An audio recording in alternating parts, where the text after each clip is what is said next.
with the love of Kayla.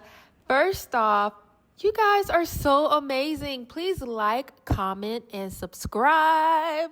My page is growing, okay? We are growing overnight. Do you hear me? Do you hear me? So, you clicked on my video so that we can discuss episode 20 of Love Island. So, let's get into it. I'm not going to waste no time. So, we already jump right in with Sierra and her love interest. I don't know these guys' names yet, okay? And I don't really feel that invested to learn their names yet. But I thought this conversation was such an intellectual conversation, okay? You could see how this young man matches Sierra's energy, matches her flow of conversation, and I thought it was just beautiful to see. So Ian and Sierra, I just looked up what his name was. Ian, okay? I want to get his name right. So Ian and Sierra, I love their banter. I felt like they are both equally yoked. I loved how he was able to really articulate himself and explain where he's at in his life. He can go back to a time where, he was in a relationship, where he tried a couple times, but now he feels like he's a little more established in his life to where he's now more open to exploring and finding the one. Moving on to Iris and her love interest, Zach, with a C. I'm not really getting a strong read or a vibe from Zach with Iris. I think it just makes sense right now. But he doesn't seem super interested. I think she's a sweet young lady. I think she would make a great friend. But I do not see... It's not really landing for me. I don't know his name, but Huda's love interest... Their conversation, you know how someone could just say the right thing so that they could keep you in their good graces, but you don't really know what they're saying? That's what this guy is saying, okay? Huda's love interest, for some reason, her new love interest. I know he's 23. He's extremely young. I think off rip, it sounds inviting that he's down for whatever. You know what I mean? Like, baby, he on some, a baby ain't never stopped me. Okay. But for him to explain it, he when you something, you feel me? I'll be looking like, what? What? What did you say? You didn't say nothing, but you know what I mean? You know what I mean? No, I do not know what you mean, sir. But okay, Huda, do your thing, sis. Do your thing. So she's rebounded with that young man. The next day. So the next day, everyone's getting up, but Amaya is on a mission, okay? I hate that people are calling her desperate. I mean, you have to move at a fast pace so that you do not get eliminated because that's what they're being told, right? That's what the instructions are. That's what the directions are. So I'm going to need y'all to chill out on Amaya. Leave her alone. She's taking care of business. Now, is she, very high functioning, got a lot going on, and it could kind of overconsume her? That's just who she is. That's just how God created her. So I'm going to need y'all to chill out. But I appreciate her taking care of business, okay? She's wasted no time with the person that liked Huda, and she also wasted no time with Zach as well. She's taking care of business, and I'm here for it. It's what are we here for? What are we here for? Just to be grandparents, chopping it up oh, I like your tattoos. Oh, you cool. I like deep convos. It's y'all are on the wrong show. So I appreciate Amaya taking care of business. Now, Taylor and Clark. I'm just going to jump to Taylor and Clark, okay?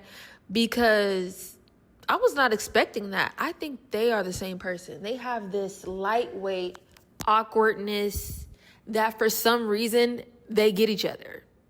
I don't know what they talking about. I would love to hear more of what their conversations are because it's being said they've been talking for hours, okay? We don't get an hour, we get a cute little 1 minute take. But for some reason, he's leaned in and they get each other. And I can see it. Austin and his lady, I think they're cute. I think they seem like they get along pretty well. Seems like they fill each other out pretty well. So that was cute to see. Now at this point, we see Sierra lightweight, very, very lightweight crashing out. And what I mean by that is she's shutting down. Like, she's breaking down. She can't take the pressure of not knowing what is happening on the other side when it comes to Nick. I feel like Ciara is a very, very, very strong person. And you never really see her crack under pressure until now. And it made me feel like, girl, can I just say the thing everyone is kind of thinking but not really saying out loud? Everyone kind of is saying this. But she is emotionally attached to him. And whether it was 20 seconds, 30 seconds, or 30 minutes, he got her. He got her. All in all, he got her. So, my girl, we got to soldier down. Soldier down. Eventually, we are starting to wrap up these final midway conversations that can honestly sway the entire competition, right? I think it's funny how, Coco and Taylor are talking and then they always pan back to Alandria. Like, you guys are messy. The editors, you guys are messy. But I love it. So they get these texts as an announcement for everybody to get prepared, for everybody to get ready for tonight, because tonight is, the dumping of one Islander. So everyone's, doing their last minute sweet talking conversations, wrapping up these final thoughts, because at the end of the night, one Islander is going home. Maya talking to Alandria, I do see, I think it's sweet. I think it's sweet that she at least took the initiative to speak to Alandria and let her know, hey, I did kiss Zach with a K. And I think she just did that out of respect. But honestly, it is what it is. I hate to just make this a game because I love love. But it is a game. And when you snooze, you definitely lose. And I don't want Alandria to do something out of her character, because now she's saying it's not in her character to do things, but she was doing challenges like weeks ago. So I'm going to need somebody to make that make sense to me. I think it is a cop-out. I think it is also an excuse to not engage with Zach. I think she could still play along. What is it? Play along to get along to play along, or whatever the phrase is. I think she can still play the game and not have to pass on her character. Like, I don't understand that. I think it's an excuse, and I'm not really feeling it. I'm kind of like over it at this point. But I think these last conversations are really, really cute. I do remember Taylor saying, Clark looked really cute and was wearing the same color.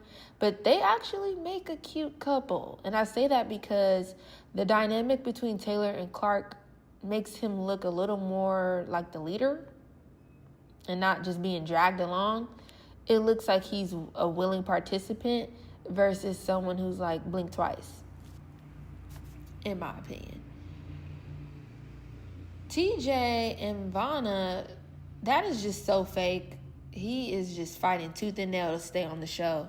That's fake as hell. I'm going to say the thing. That's fake.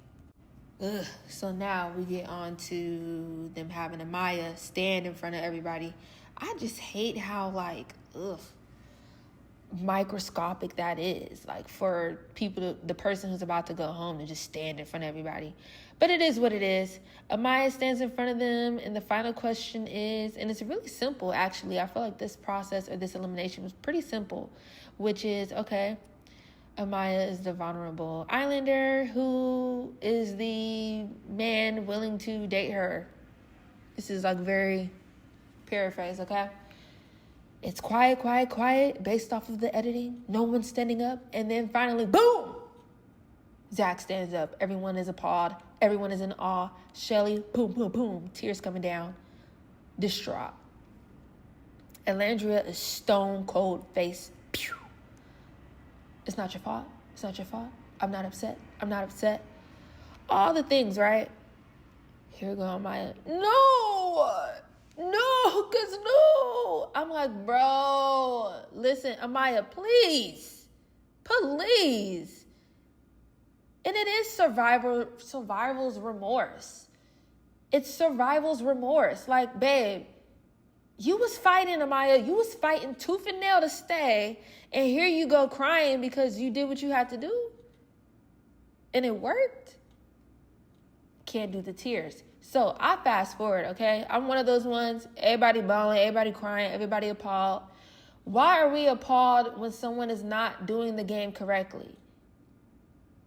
Why are we appalled when someone is not playing the game correctly? I felt like it was a fair game. Like, is it just me? Is it just me? Now, this is some stuff right here. Y'all gonna love this. All right, so the men's. It's the men's turn. It's the men's turn. So all the ladies, beautiful ladies, are sitting next to their couple. The first question, well, first is TJ. TJ is now the vulnerable islander. Now they ask, all right, is there any woman who would like to stand up and court with TJ? Speak now or forever hold your peace. It's quiet, quiet, quiet. Boom. Vanna stands up. You're like, ooh, Vanna? Okay. And then here go Ace looking like, I didn't want you anyway. You know his inner monologue. His inner monologue is very much, I didn't want you anyway. He didn't say it out loud, but I know that's what's going on in his head. At least that's what I think.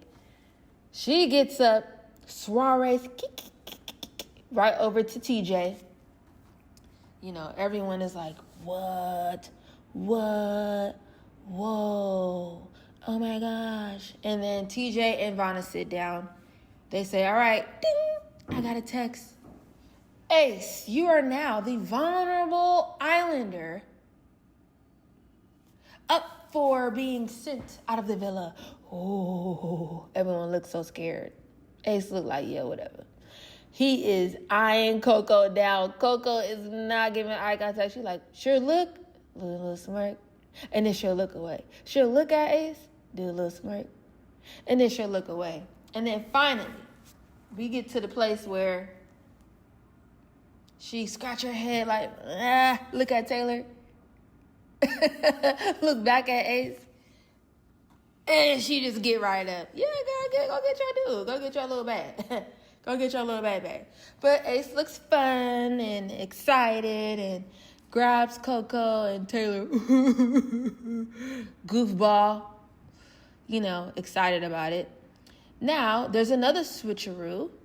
Because they lock it in. And now, Nick, you're the vulnerable... Wait, was Nick the vulnerable guy? Oh, no, Taylor was a vulnerable guy. So Taylor was a vulnerable guy. So all these couples just continue to switcheroo, right? And so then they ask, is there any lady that would like to pair with Taylor? Clark stands up. Boom. What? So now they see Nick is vulnerable. Nick stands up. He's there. Any woman that would like to pair up with Nick? It's pretty quiet. They look around. You can see Ace eyeballing homegirl. Jaden, I think that's her name. Ace is like staring her down.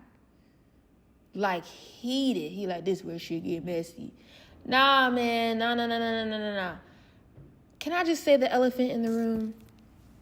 I was not feeling Ace's energy towards Jaden because Jaden did not stand up for Nick. Yes, Jaden was seated, okay? Jaden was seated with Austin. She didn't get up, and she didn't have to. Why does she have to get up to make everybody else feel good? This is the moment when I saw Ace be a bully.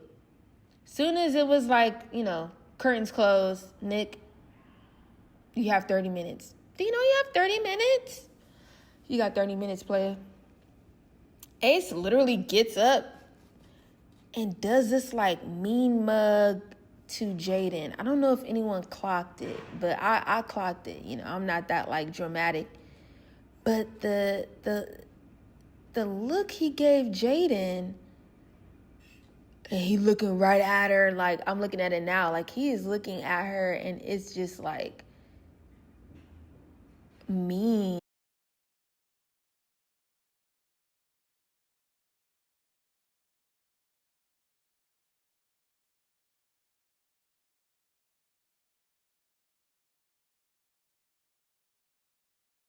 crybabies run over to Nick. My thing when it comes to these type of love shows, even if it's The Bachelor or The Bachelorette, here's a little tea.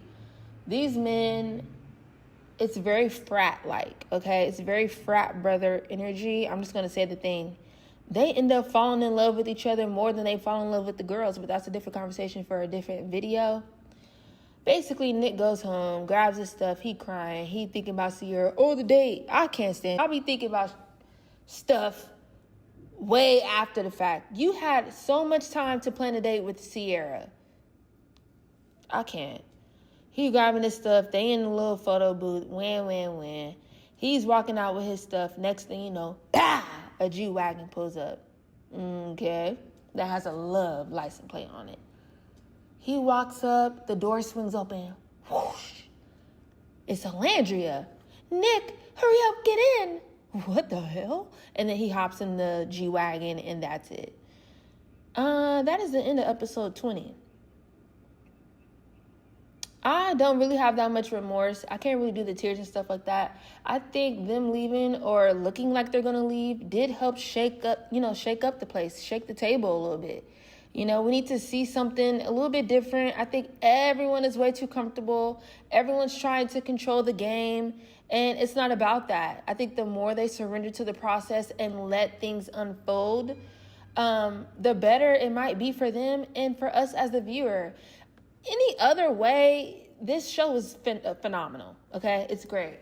So I hope you guys enjoyed my review. Be on the lookout for episode 21 and beyond. Thank you guys, and make sure you like, comment, and subscribe.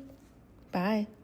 Well, it could have been a scheme that Todd set up for him to come to you with the bush.